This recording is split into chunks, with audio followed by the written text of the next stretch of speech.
Himalayan digital media के आज के लाइव प्रसारण में सभी श्रोताओं दर्शकों का हार्दिक स्वागत है। आज हम शिमला भराड़ी के पंचवटी श्रीनिवास जोशी जी के निवास स्थान पर उनके साथ बातचीत करने के लिए आप सबके सामने हैं। आप सभी जानते हैं कि श्रीनिवास जोशी जी लेखन, संपादन और प्रशासन, रंगमंच विभिन्न क्षेत्रों में कई वर्षों से कार्य कर रहे हैं।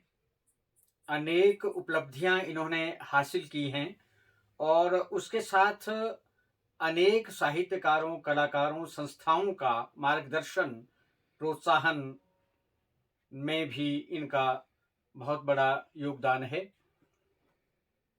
सेवा काल के दौरान विभिन्न क्षेत्रों में कार्य और सेवानिवृत्ति के बाद भी समाज सेवा, साहित्य लेखन और संस्थाओं के कार्यक्रमों में सहभागिता और जीवन में सकारात्मक सोच, प्रेरणादायी चिंतन इनके जीवन की ऐसी विशेषताएं हैं जो हर किसी को प्रभावित भी करता है और उनको बरबस इनका अनुयायी भी बना देता है।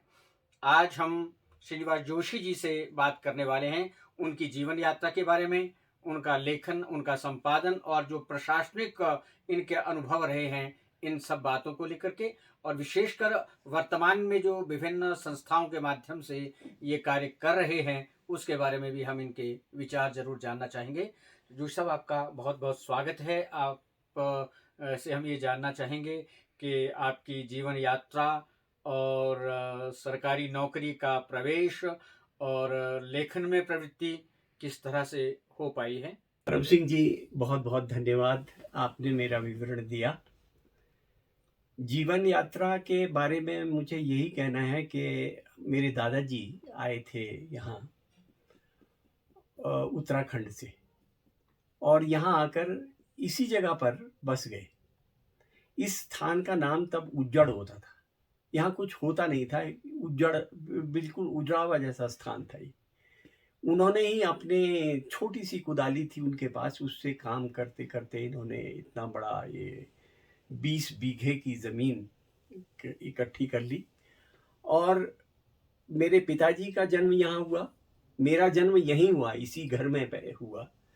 और यहीं से मैंने जीवन यात्रा शुरू करी, स्कूल जाना शुरू किया। स्कूल हमारा Harkot Buttar higher secondary school होता था, वहाँ जाया करते थे।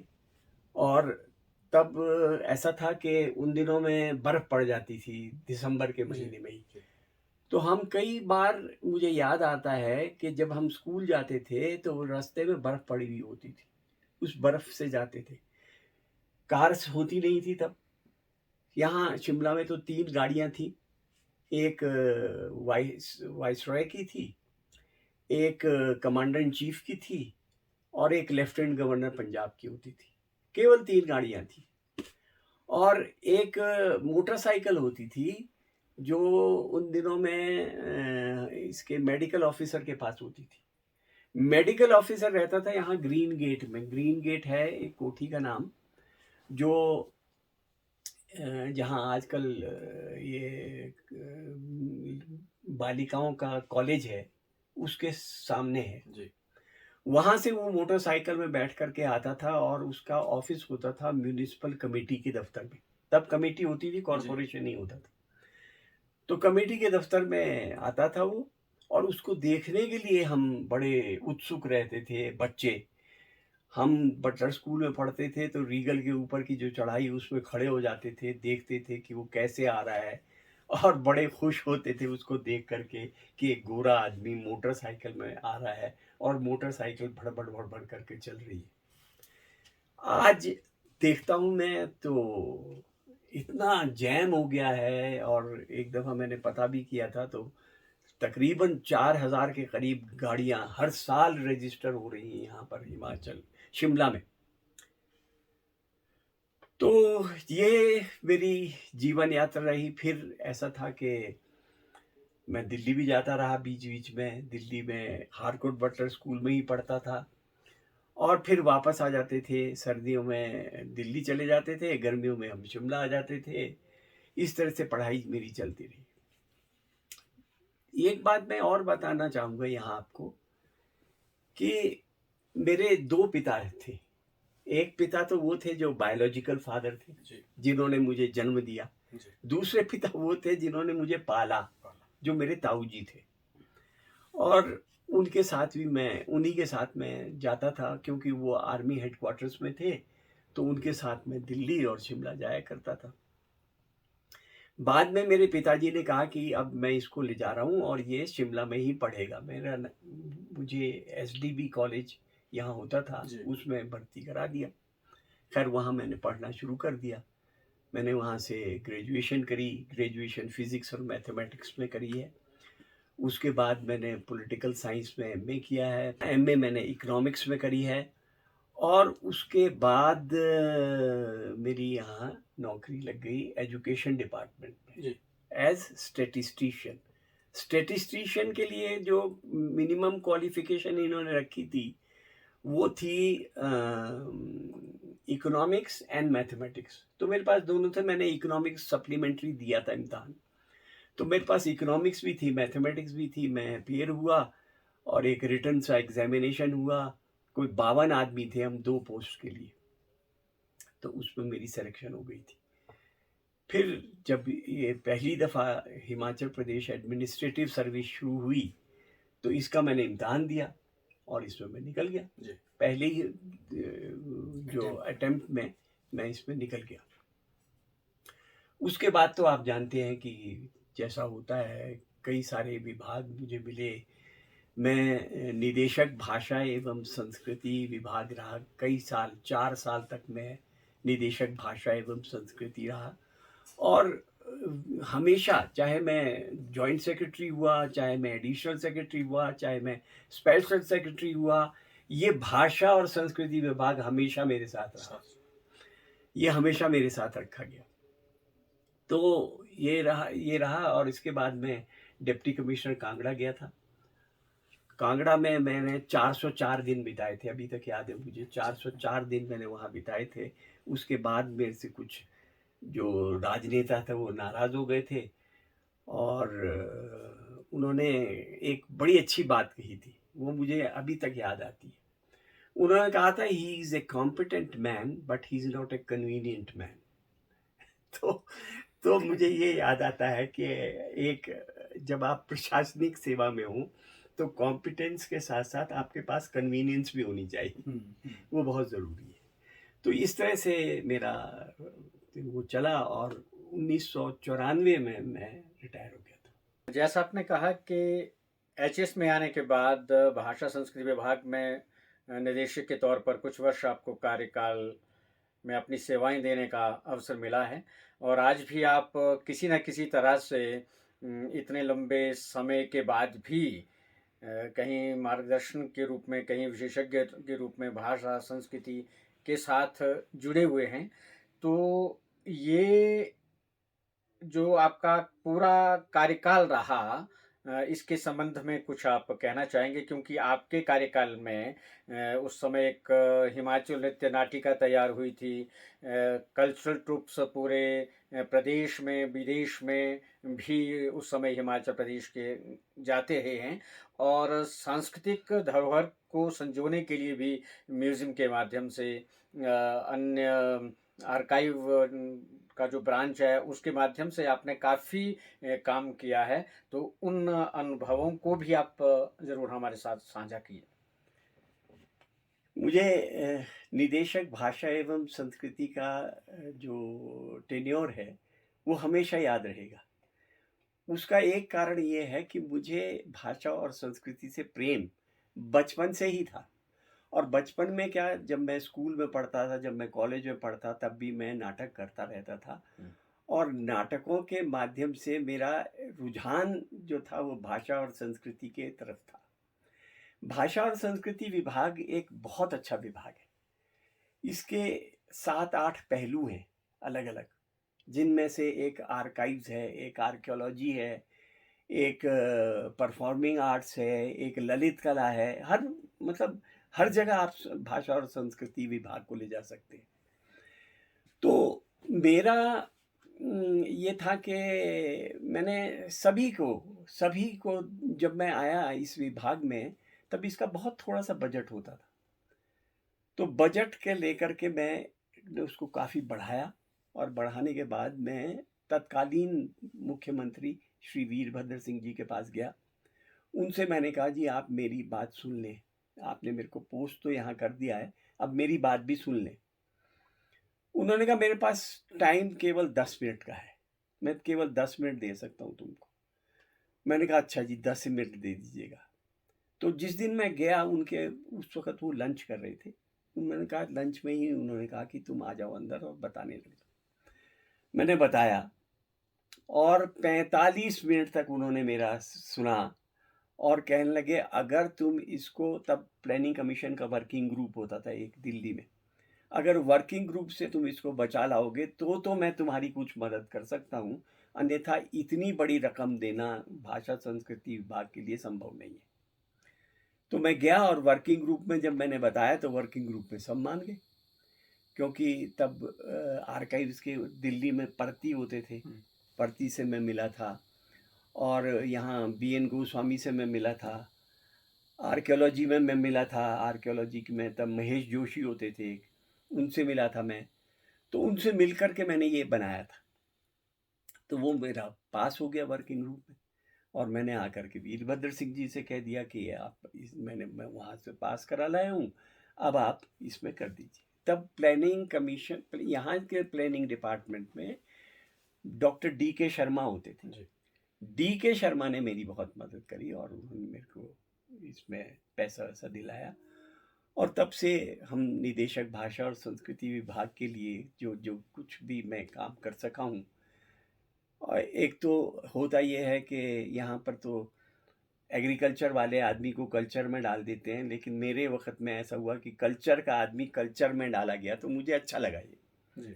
तो इसलिए मैं कुछ कर सका हूँ। और निदेशक भाषा संस्कृति विभाग या एकेडमी की बहुत सारी स्कीम्स जो आजकल भी जो अपनाई जा रही हैं, उनके आरंभ मेरी वजह से हुआ था, उन दिनों में हुआ था।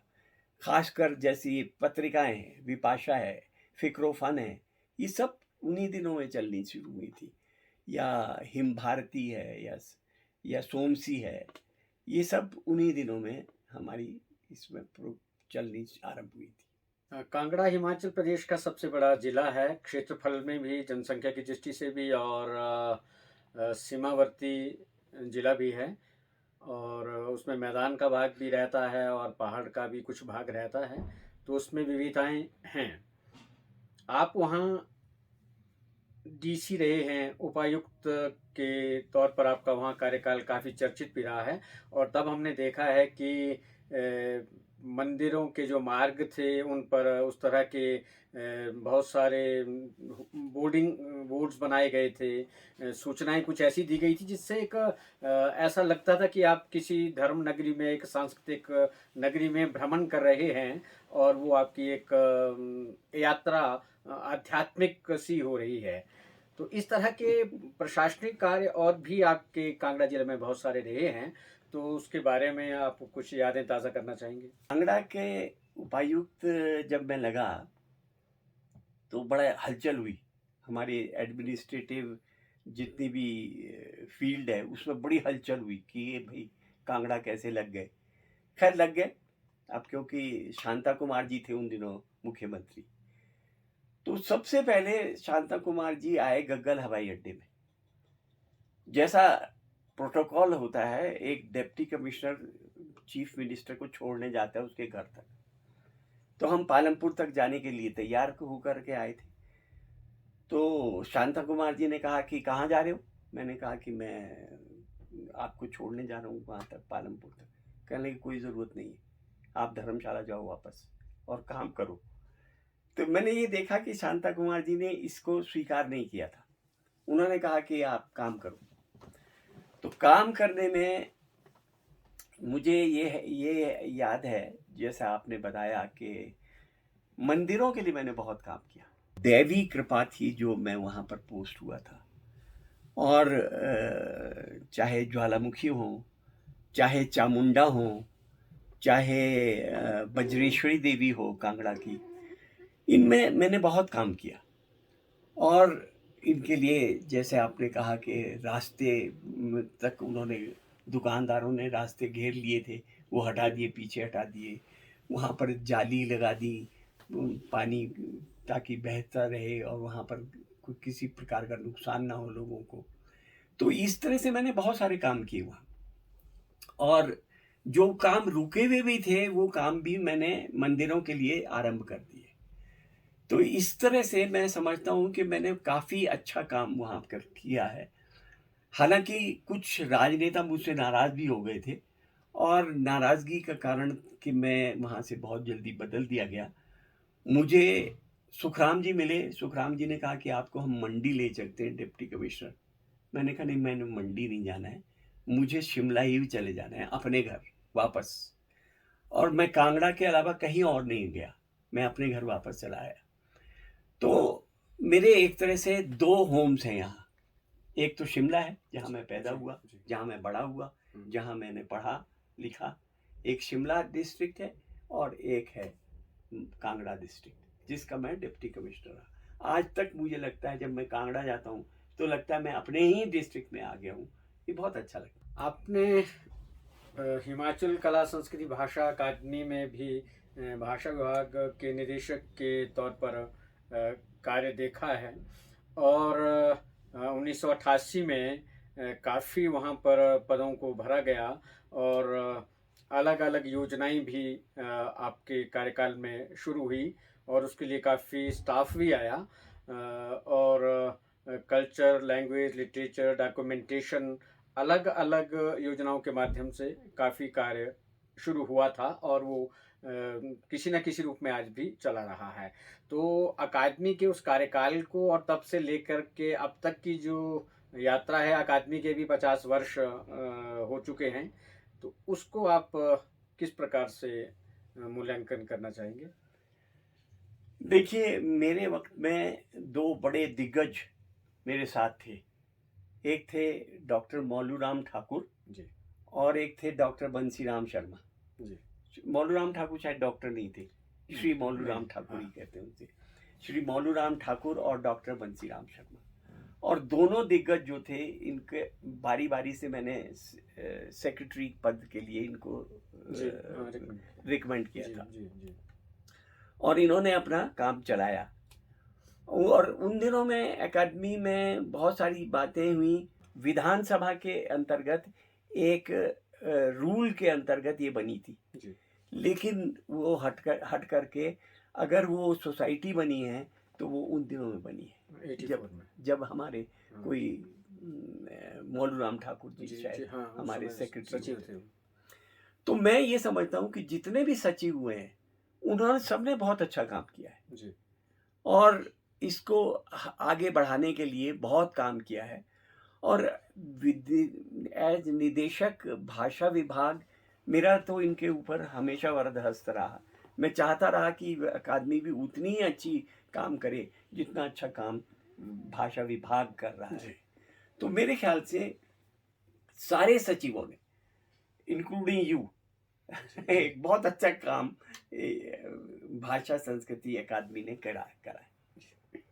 भाषा विभाग में निदेशक रहते हुए दो काम आपके और बहुत महत्वपूर्ण भी रहे, प्रसिद्ध भी रहे।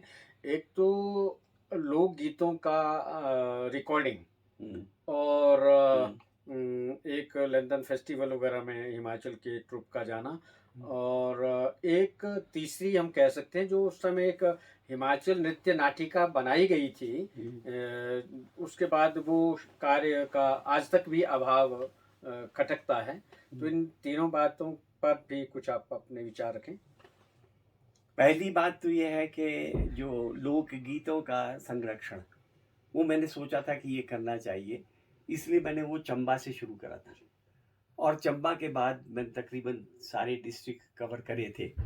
और एक मैंने उसको कैसेट निकले थे। अच्छा। तो बहुत सारे हमारे जो अभी तक के राजनेता हैं, कई लोग वो कहते हैं कि चंबा का कैसेट मैं बजा करके आता हूँ चंबा से चलता हूँ और यहाँ तक सुनता हूँ, सुनता वही सुनते जी हुए आता जी हूँ। जी तो ये कैसेट्स मैंने बहुत सारे बनाए थे और ये कैसेट्स अब नहीं मिलते, पता नहीं कहाँ गए वो मैं विभाग में गया था ढूंढने के लिए, लेकिन वो मिले नहीं, तो वो ख़त्म हो गए। दूसरी बात में है, जो वहाँ पर मैंने जो फेस्टिवल ऑफ इंडिया, उसमें हमारे को बार बार चांस मिले जाने के लिए, और हम उसमें फ्रांस में गए, हम उसमें लंदन में गए, हम उसमें और जगह गए, यूएसएसआर गए, तब यूएसएसआर होता था, वहाँ गए। तो ये इस तरह से चाइना गए, कई जगह गए हम। तो ये एक बड़ा सौभाग्य मैं समझता हूँ कि उन दिनों में था। आईसीसीआर ये काम कर रही थी और हमको भेज रही थी लगातार। हिमाचल प्रदेश उसमें आ जाता था किसी न किसी तरीके से, और हम वहाँ जाते थे। तीसरी बात है नृत्य नाटिका की। नृत्य नाटिका के लिए मैंने बलवंत ठाकुर को इनवाइट किया था। जो बलवंत ठाकुर उन दिनों जम्मू में रहते थे, आजकल तो वो डायरेक्टर मॉरिशस में है या कहाँ है। तो वो जम्मू में रहते थे और जम्मू में रह करके उन्होंने यहाँ हमारी एकेडमी के लिए ये तैयार किया नृत्य नाटिका। एक मनहास लड़का था, उसने उसकी स्क्रिप्ट लिखी थी।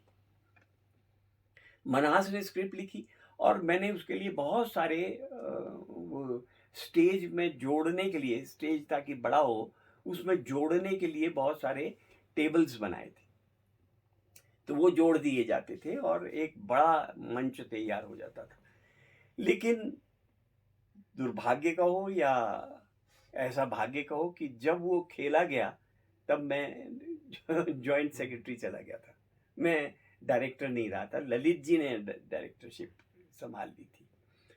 उसके बाद उसके बहुत सारे पूरे हिमाचल प्रदेश में वो खेला गया और बहुत पसंद किया गया। उसमें बलवंत ठाकुर को मैंने खुला हाथ दिया था कि आप जिसको मर्जी चाहो उसको छांटो, उसको ट्रेनिंग दो और उससे आप इसमें पार्ट करवाओ। उन्होंने किया बहुत अच्छा। वो एक एक मैं कहता हूँ कि वो होना चाहिए, उसको किसी न किसी रूप में बचाना चाहिए, और आज भी मैं समझता हूँ कि उसकी ज़रूरत है, खासकर जब हम आज़ादी का अमृत महोत्सव मना रहे हैं। जो आपने एक बात कही है, जो विभाग ने पहले एचएमवी प्लेयर तैयार किए थे और उसके बाद फिर अकादमी ने उनको कैसेट्स में ऑडियो कैसेट्स बना करके प्रिजर्व कर लिया था और उसके बाद उसकी सीडी भी बनाई है। तो हम ये कह सकते हैं कि जो उस समय आपके कार्यकाल में लोक संगीत रिकॉर्ड किया गया था, बहुत प्रख्यात लोक गायकों के गीत उसमें हैं, वो आज भी प्रिजर्व हैं। लेकिन हमारे पास कोई ऐसा मंच, कोई ऐसा डेस्टिनेशन नहीं है जहां आज हम उनको ऑडियो को प्ले कर पाएँ। लेकिन उनका वीडियोकरण या उनका कुछ और किया जाना अभी तक संभव नहीं हो पाया है। अच्छा, एक सांस्कृतिक केंद्र, नाट्य रंगमंच, दोनों बातों को जोड़ करके हम कह सकते हैं गेयटी थिएटर के बारे में। तो इससे पहले कि हम बाद में आपका जो रंगमंच का सफ़र है उस पर बात करें, उससे पहले हम ये गेयटी का जो रेनोवेशन हुआ है और गेयटी में जो अब ये सब गतिविधियां चल पड़ी हैं, आप गेयटी ड्रामेटिक सोसाइटी में भी सदस्य हैं और उसमें आपकी भागीदारी सक्रियता रहती है। तो गेयटी का जो ये उद्धार हम कह सकते हैं, और अब जो सारा ये संचालन हो रहा है और किस तरह से उसमें रंगमंच को और सांस्कृतिक गतिविधियों को प्रोत्साहन सम्मान मिल पा रहा है, तो उसके बारे में भी हम आपकी विचार जानना चाहेंगे। गेटी को जब मैं निदेशक भाषा संस्कृति विभाग था, तब हमने खरीद लिया था। ये म्यूनिसिपल कॉरपोरेशन के पास होता था। म्यूनिसिपल कॉरपोरेशन को हमने कुछ लाख रुपए दे करके ये गेटी अपने पास ले लिया था। और गेटी में जब हमने ये ले लिया, तब हमने इसका जीर्णोद्धार करने के लिए वेद सीगन होते थे, जो बम्बई में आर्किटेक्ट थे, और वो आर्किटेक्ट, उनको हमने अपॉइंट किया और उनको हमने ये सारा कार्यक्रम दिया। तो ये जो था 2003 में बंद हो गया था जी। 2003 से 2009 तक बंद रहा है। 6 साल में इसका रेनोवेशन हुआ पूरी तरह से। और 6 साल बाद ये 2009 में खुला और तब से यहाँ पर नाटक आरंभ चल कर रहे देंगे। खेल रहे। लेकिन तब एक ड्रामेटिक सोसाइटी बना ली गई, गेटी ड्रामेटिक सोसाइटी बना ली गई और मेरा इसमें हमेशा से ये मतलब सरकार का एक तरह से विरोध समझिए कि सरकार ने इसके लिए बहुत पैसा रखा था, 10-10 हज़ार रुपए चार्ज करेंगे करके। मेरा हमेशा से ये रहा कि अगर आपने कॉन्फ्रेंस हॉल बनाया है और उसमें लोगों को आपने सुविधा देनी है तो उसकी कीमत आपको 1,000 रुपये से ज़्यादा नहीं करनी चाहिए। और इसी तरह से मेरा ये भी वो था कि गेटी का जो गॉथिक थिएटर है उसकी कीमत 2,500 रुपये होनी चाहिए, क्योंकि हमारे लोगों में इतना वो नहीं है कि पैसा दे सकें 10-10 हज़ार रुपये दे के और नाटक करवा सकें। लोग कर ही नहीं सकते हैं ये। तो ये मेरा हमेशा से रहा है कि इसकी जो आप चार्ज करते हो वो कम होना चाहिए, हमेशा कम होना चाहिए और हर एक के लिए होना चाहिए। ऐसा क्यों है कि किसी के लिए है किसी के लिए नहीं है। तो ये मेरा अभी भी ऐसा विरोध है, क्योंकि मैंने सुना है या मैं तो दिल्ली में था, लेकिन जब मुझे पता लगा कि कुछ संस्थाओं के लिए जो कॉन्फ्रेंस हॉल है उसको निःशुल्क कर दिया गया है जी। तो ये मैं इस बात से तो बहुत ज़्यादा खुश नहीं हूँ कि निःशुल्क नहीं होना चाहिए, लेकिन थोड़ा बहुत होना चाहिए। जैसे 1,000 रुपये ज़रूर लेने चाहिए, ताकि कम से कम मेंटेनेंस तो हो उसकी। आज मैं कल गया था वहीं, कल एक बुक रिलीज हुई थी, उसमें मैं देख रहा था वो नहीं चल रहे हैं माइक्रोफोन उनके। तो ये इसलिए नहीं चल रहे हैं कि आपके पास पैसा ही नहीं रहा है। तो पैसा होना चाहिए और तब आप इसको और अच्छा बना सकते हैं। जी, जैसा आपने संकेत किया है कि गेटी में संस्थाओं को सुविधाएं तो मिलनी चाहिए, लेकिन उसका कुछ खर्च भी वसूला जाना चाहिए। ये तो जो सोसाइटी है उसमें आप अपनी बात रख पाएंगे और वो विचार प्रक्रिया आगे बढ़ती जाएगी। लेकिन मैं एक चीज़ हम समझते हैं और इसकी हम खास चर्चा भी रहती है कि जैसे आप एनएसडी की बात करें या किसी और बड़े संस्थान की बात करें, तो जहाँ इस तरह के संस्थान हैं, सोसाइटीज़ हैं, वो अपना भी कोई ना कोई प्रोडक्शन रखती हैं, तैयार करती हैं। तो गेटी जो है वो केवल कल्चर प्रोग्राम तक सिमट गया है या कुछ साहित्य कार्यक्रम उसमें जुड़ गए हैं। तो कोई ऐसा गेटी ड्रामेटिक सोसाइटी की तरफ से कोई अपना प्रोडक्शन, कोई अपना ड्रामा क्या कोई ऐसा तैयार नहीं होना चाहिए, कोई ऐसी वर्कशॉप कि उसको फिर अलग अलग जगह प्ले किया जाए और वो एक परमानेंट फीचर उसका बने? तो इस बारे में कभी गेटी प्रशासन में विचार हुआ या भविष्य में कोई योजना है? इसमें मेरी जो मैनेजर है, तत्कालीन मैनेजर जो हैं गेटी थिएटर के, उनके साथ बैठ कर के मैंने बात करी थी और हमने एक रेपर्टरी तैयार करी है। उसमें रेपर्टरी में हम चाहते हैं कि वो हर साल नाटक करें और वो नाटक 2 महीने में या 3 महीने में तैयार हो जाए। उसके बाद गेटी में दिखाया जाए और उसके बाद हिमाचल प्रदेश के विभिन्न ज़िलों में, ये बड़ी अच्छी बात है कि विभिन्न ज़िलों में अब ऑडिटोरियम मिलने लगे, बनने लगे हैं, बन रहे हैं और वो उपलब्ध भी हैं, तो वो उन जगह पर दिखाए जाएं। तो अभी तक ये रेपर्टरी जो है, ये हमारे जो चीफ सेक्रेटरी हैं उनके पास एक मीटिंग होनी है और जैसे ही मीटिंग होगी ये रेपर्टरी उसमें मैं समझता हूँ कि अप्रूव हो जाएगी और ये बहुत ज़रूरी भी है। लेकिन विभाग ने एक और अच्छा कार्यक्रम चलाया है और वो है कि हर सैटरडे संडे को ये नाटक करवाते हैं। वीकेंड थिएटर, हाँ, वीकेंड थिएटर के नाम से इन्होंने चलाया है और हर सैटरडे और संडे को ये नाटक करवाते हैं।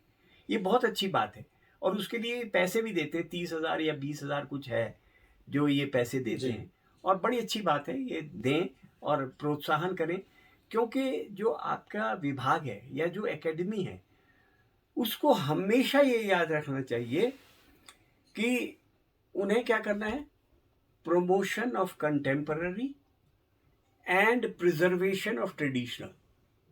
ये बात याद रखें कि आपने कंटेम्पररी जो आज समकालीन जो भी कला है, संस्कृति है, भाषा है, उसको तो प्रमोट करना है आपने। और जो जो पुरातत्व है, जो हमारा पुरातन काल से चला आ रहा है, उसको हमने बचाना है। तो ये चीज़ें चाहे एकेडमी हो, चाहे विभाग हो, दोनों को ये काम करना चाहिए। पिछले वर्षों में हमने देखा है जीर्णोद्धार होने के बाद पंजाब अकादमी और एनएसडी के साथ मिलकर के भाषा विभाग के माध्यम से राष्ट्रीय स्तर पर बहुत बड़े कार्यक्रम हुए हैं, नाटक के भी, शास्त्रीय संगीत के भी, लेकिन इन वर्षों में उस स्तर के कार्यक्रम बहुत कम हो पा रहे हैं। कोरोना भी उसमें एक कारण रहा है। तो अब क्या कुछ ऐसी गेटी सोसाइटी की तरफ से योजनाएं हैं कि फिर से उस स्तर के नेशनल इंटरनेशनल का जो ड्रामा फेस्टिवल है, मनोहर सिंह स्मृति नाट्योत्सव है, तो वो गतिविधियां फिर से उसमें प्रारंभ होने वाली हैं? होनी चाहिए। हिमरंग उत्सव होना चाहिए। हर जिले से उसमें नाटक आने चाहिए। हर जिले के नाटकों में से एक जो सर्वोपरि नाटक है, उसको चयन करके जो मनोहर सिंह नाट्य स्मृति उत्सव होता है, उसमें उनका नाटक भी दिखाना चाहिए। और ये हम 2 साल से कर भी रहे थे जी। पहले हमने केहर सिंह कुल्लू वाले का नाटक चयन किया था, और दूसरे साल हमने एक रावत है यहाँ, उनका नाटक का चयन किया था, और दोनों नाटक यहाँ पर मनोहर सिंह स्मृति नाट्य उत्सव में हुए थे। और मैं ये समझता हूँ कि नाटक अगर आपने बढ़ाना है तो ये अवश्य है कि आपको हिम रंग महोत्सव होना चाहिए। और लेकिन हिम रंग महोत्सव में कई चीज़ें आपको होनी चाहिए। होता क्या है कि लोग क्या करते हैं, जो यूनिवर्सिटी के लिए प्लेज ले जाते हैं ना, जो वहाँ पर यूथ फेस्टिवल होता है, उसमें जो प्लेज ले जाते हैं उसी को यहाँ पर भी प्रस्तुत कर देते हैं। ये राज्य स्तर का है, तो इसमें बहुत अच्छा नाटक होना चाहिए।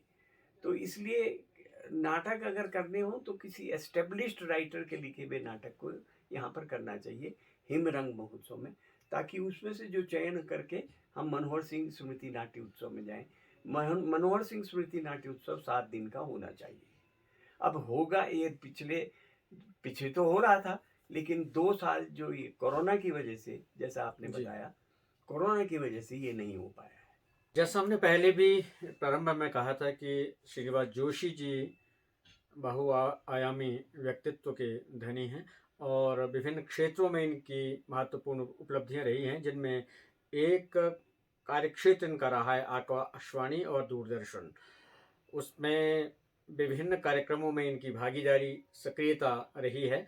तो आकाशवाणी के साथ जो आपका संबंध रहा है और आज भी वो सिलसिला निरंतर चल रहा है, उसके बारे में हम ज़रूर आपके विचार जानना चाहेंगे। आकाशवाणी तो जब मैं कॉलेज में पढ़ता था तब से मैं आकाशवाणी से जुड़ा हुआ हूँ। तब मैं कैजुअल अनाउंसर होता था। यहाँ से, घर से मैं चलता था, कोई 5 बजे करीब 6 बजे नाटक वो खोल देता था आकाशवाणी का केंद्र। तो उस वक्त केवल 3 आदमी होते थे, और ये होता था, आकाशवाणी जो था ये विधानसभा में होता था। विधानसभा बिल्डिंग में आकाशवाणी के हुआ करते थे, उसके स्टूडियो हुआ करते थे।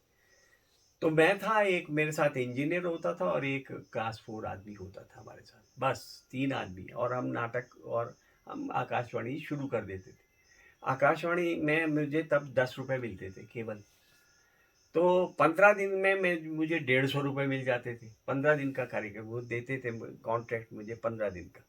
तो 15 दिन में 150 रुपये मिलते थे, और 150 रुपये में मैं शहंशाह होता था अपने कॉलेज का।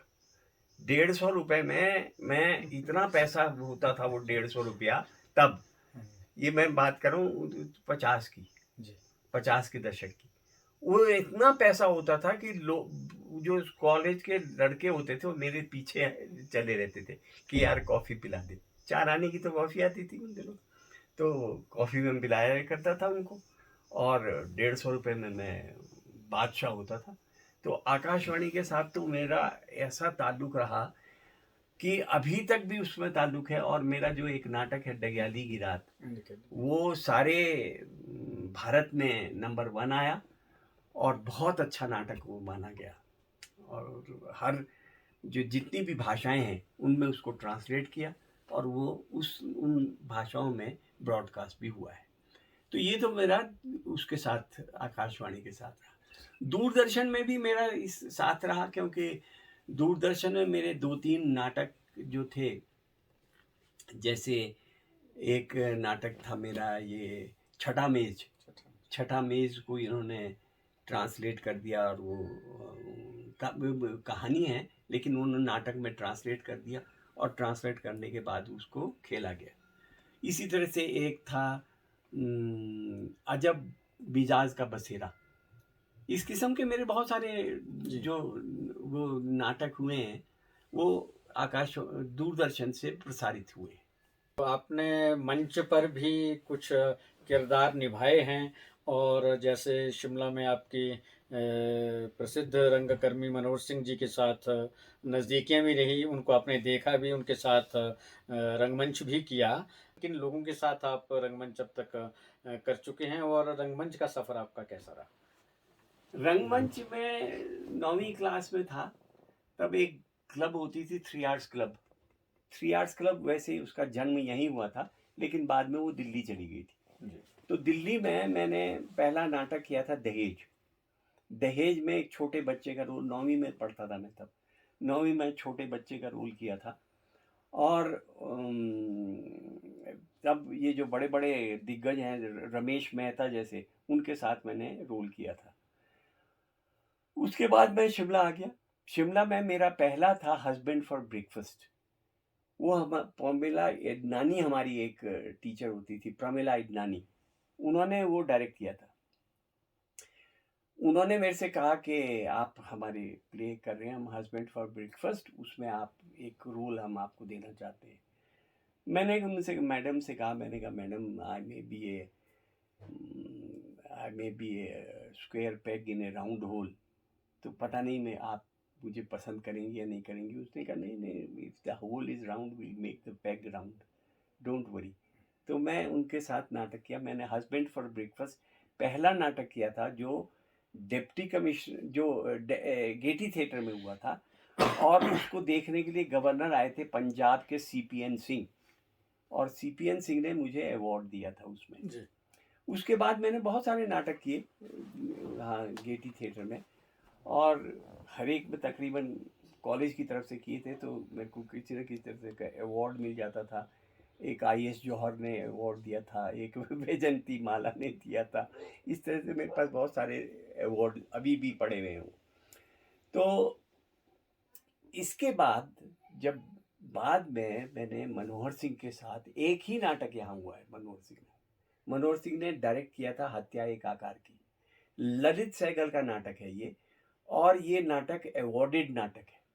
इसमें मैंने मनोहर सिंह के डायरेक्शन में नाटक किया था, और मैंने शंकित युवक, मेन रोल था उसमें, शंकित युवक का, महात्मा गांधी का, वो रोल मैंने किया था उसमें।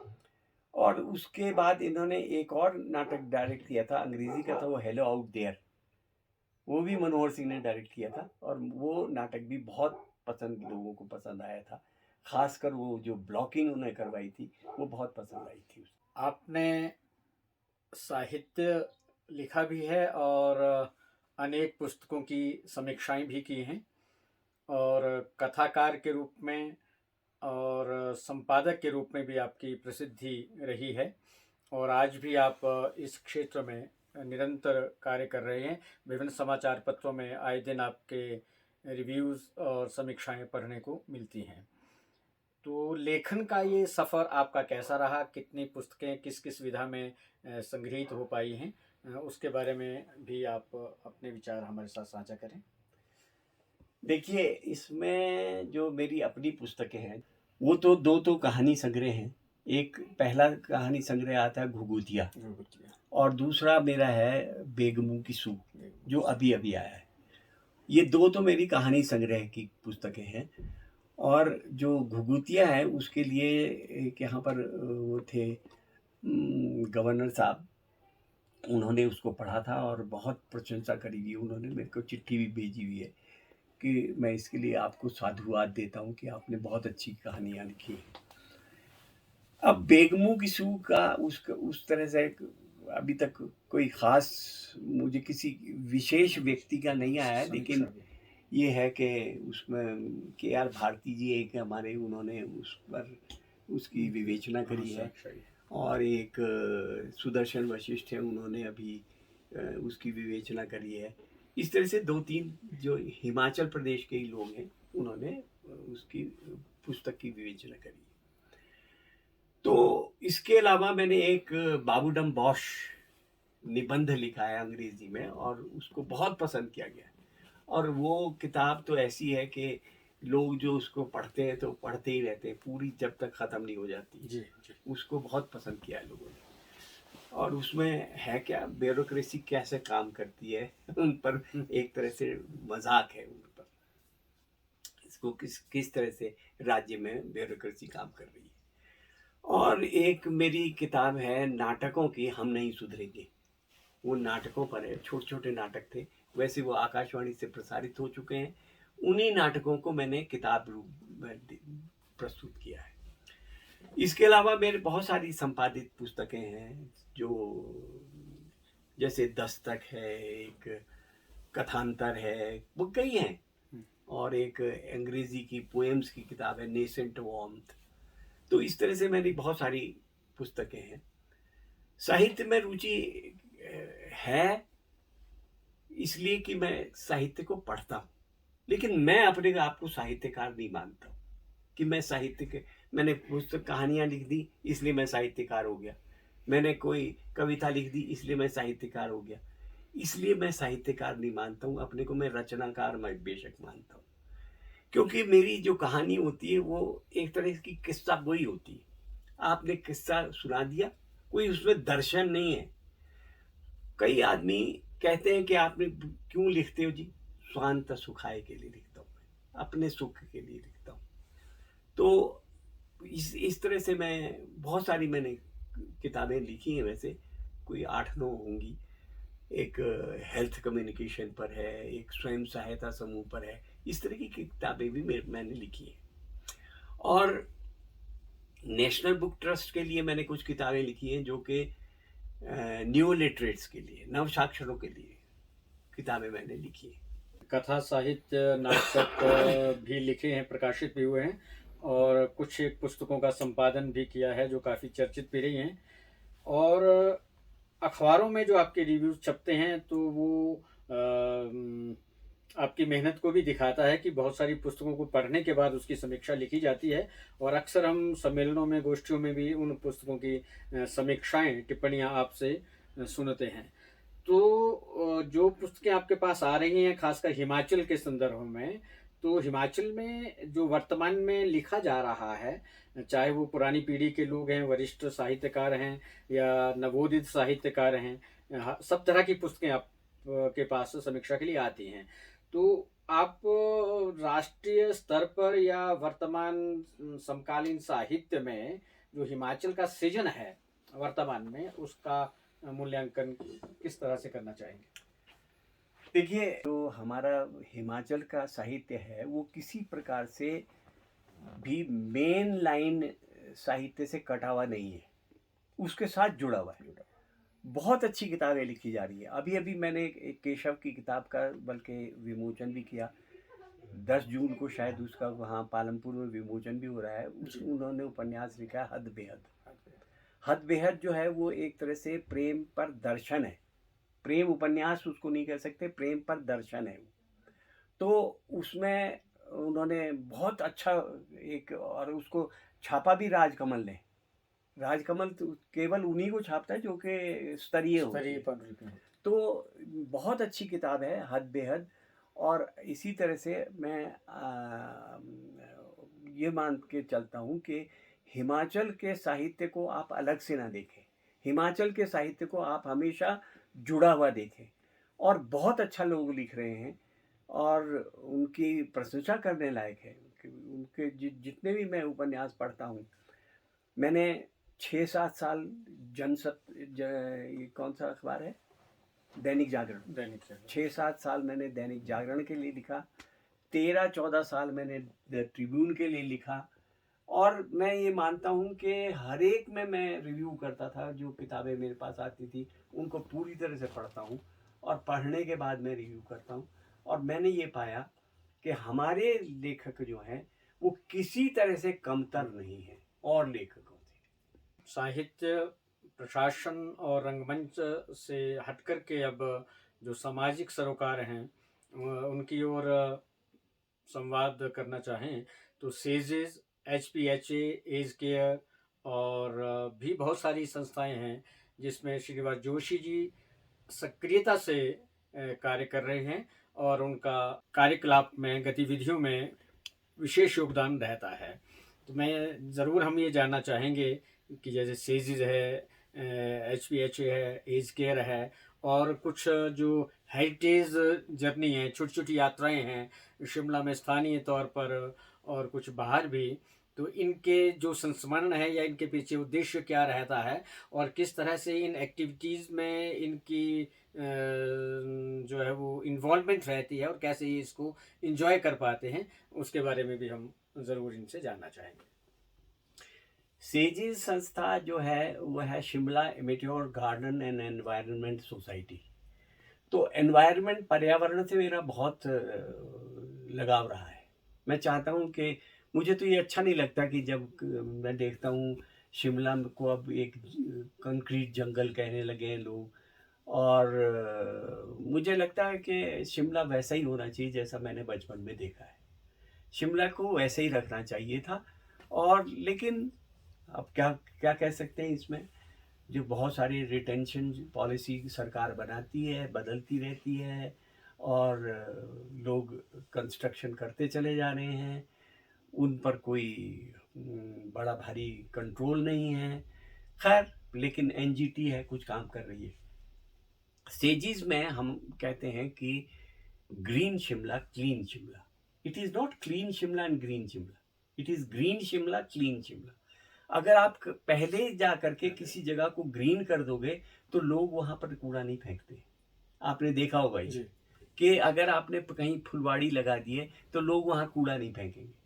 तो हमको ग्रीन शिमला बनाना है सबसे पहले, और तब वो क्लीन शिमला अपने आप हो जाएगा।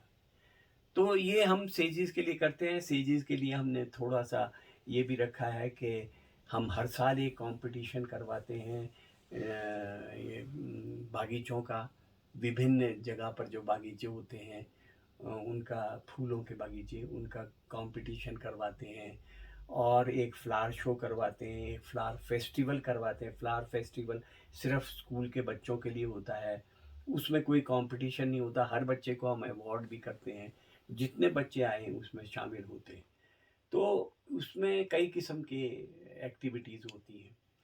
तो ये तो रहा सेजिस का हिसाब। एक नेचर वॉक करते हैं, उसमें तो बहुत लोग जाते हैं। नेचर वॉक हम ले जाते हैं, हमारे साथ कुछ एक्सपर्ट्स होते हैं जो वहाँ के फ्लोरा एंड फौना के बारे में बात करते हैं, और स्कूल के बच्चों को साथ ले जाते हैं, उनको बताते हैं कि यहाँ पर ये फ्लोरा मिल जाएगा या ये फौना मिल जाएगा, आप इस तरह से कोशिश करो, इनको बचाने की कोशिश करो, ये हम बताते रहते हैं। फिर दूसरे हम वर्ल्ड एनवायरनमेंट डे या अर्थ डे, वर्ल्ड एनवायरनमेंट डे जो है वो हम 5 जून को मनाते हैं, अर्थ डे हम 22 अप्रैल को मनाते हैं। इनमें भी हम अपना अपना भाग लेते हैं और बच्चों को इस बारे में बताते हैं, एनवायरनमेंट के बारे में भी और अर्थ डे के बारे में भी। फिर आया HPH, Himachal Pradesh voluntary health association है ये, इसका मैं एक ऑनररी कंसल्टेंट हूँ और इसमें हमने बहुत काम किया है। मैं इसके लिए कुछ क्रेडिट भी लेना चाहूँगा। वो क्रेडिट है मेरा, सिगरेट और तंबाकू के लिए हमने बहुत काम किया। मैं तकरीबन यहाँ के 40 ब्लॉक्स में गया और अपने आप वहाँ पर वहाँ के सेक्रेटरी से, उनके प्रधानों से, उनसे बात करी और उनको बताया कि आप सिगरेट और तंबाकू यहाँ किस तरह से बंद किया जा सकता है।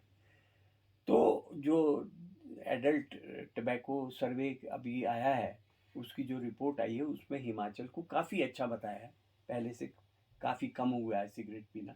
अभी आप अगर कॉफ़ी हाउस में चले जाओगे यहाँ तो कोई सिगरेट पीता हुआ नहीं दिखेगा। पहले मुझे याद है एक दफ़ा मैं और मेरी पत्नी, हम दोनों कॉफ़ी पीने को गए थे और इतनी धुआं था वहाँ की, पत्नी को खांसी आनी शुरू हो गई और उसने कहा कि चलो जी बाहर निकलो यहाँ से। खैर हम बाहर आ गए थे। तो ये तो था जो हमने HPVHA के साथ काम किया। हालांकि अब HPVHA कुछ ढीली सी पड़ गई है। फिर है एज केयर। एज केयर में अभी तक हमने कोई विशेष काम नहीं किया है। सिर्फ एक हमारा सालाना में हमने एक घर बनाया है जो ओल्ड एज होम है। हम चाहते हैं कि वहाँ ओल्ड एज में लोग आएँ और रहें, लेकिन अभी वहाँ तो कोई रहने का इंतज़ाम नहीं हो रहा है। एक आदमी हमने रखा हुआ है जो उसकी देखभाल करता है बस। एज केयर में वैसे मैं सीनियर वाइस प्रेसिडेंट हूँ यहाँ के शिमला की एज केयर का। और इसमें हमारे को हमने कई जगह लाइब्रेरीज खोली थी, फिर वो टूट गई। वो क्या है ये स्मार्ट शिमला में आ गई तो वो तोड़ दी उन्होंने। अब हमारे पास लाइब्रेरी भी कोई नहीं रह गई है, लेकिन हम एज केयर में आगे बढ़ रहे हैं। हम जो वृद्ध लोग हैं उनकी सहायता कर रहे हैं। जैसा भी आपने विभिन्न संस्थाओं के साथ जो आपकी भागीदारी है, जहां आपका बहुत अच्छा कंट्रीब्यूशन हो रहा है, उसके बारे में थोड़ी सी जानकारी दी है। सेवानिवृत्ति को काफ़ी वर्ष होने के बाद भी आप पूरी तरह से सक्रिय हैं, और मेरे ख्याल में बहुत कम लोग ऐसे हैं जो पेंशन तो एंजॉय करते हैं, लेकिन वो लाइफ को एंजॉय कर पाते हैं या नहीं। और बहुत सारे लोग ऐसे हैं जिनको पेंशन नहीं मिल पाती है, तो वो भी डिप्रेशन का शिकार हो जाते हैं या उनकी एक्टिविटीज़ बहुत कम हो जाती है। तो जो रिटायर होने के बाद का जो जीवन है, उसको आपने जिस नज़रिए से देखा है वो तो सामने दिख रहा है, लेकिन औरों के लिए आप क्या कहना चाहेंगे कि वो जो सेवानिवृत्ति के बाद का जो एक जीवन है उसको किस तरह से एंजॉय करें? मैं तो ये कहता हूँ कि इनका जो कोई भी इंटरेस्ट है, चाहे फूलों पत्तों में हो, चाहे उनका साहित्य में हो, चाहे ड्रामेटिक्स में हो, किसी में भी इंटरेस्ट हो, उस इंटरेस्ट को कायम रखें।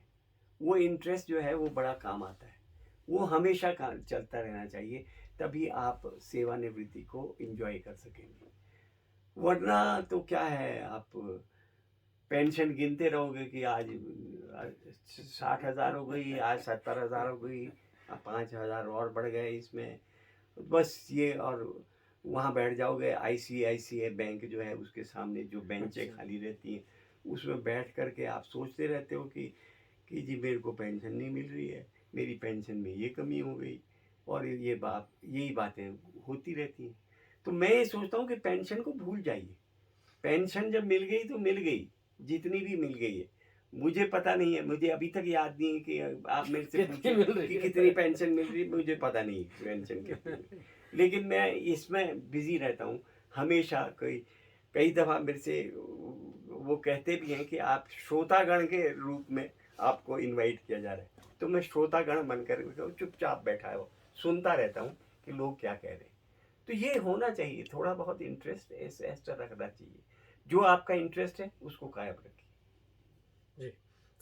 अभी हम श्रीनिवास जोशी जी से उनकी रंगमंच की यात्रा, प्रशासनिक अनुभव, भाषा, संस्कृति, साहित्य को उनका योगदान, विभिन्न योजनाओं के संचालन के माध्यम से, और गेटी थिएटर में जो रंगमंची और सांस्कृतिक गतिविधियां हैं उनके प्रोत्साहन के माध्यम से, और विभिन्न संस्थाओं के माध्यम से जो आप कर रहे हैं समाज के विभिन्न वर्गों के लिए, उसके बारे में बातचीत की है। हम इस संवाद के लिए आपका बहुत धन्यवाद व्यक्त करते हैं, और भविष्य में भी इस तरह के विचारों का आदान प्रदान, ये संवाद बना रहे, इसी उम्मीद के साथ हिमालयन डिजिटल मीडिया के सभी श्रोताओं दर्शकों का बहुत आभार, धन्यवाद, नमस्कार। मैं भी आप सब लोगों को धन्यवाद करता हूँ।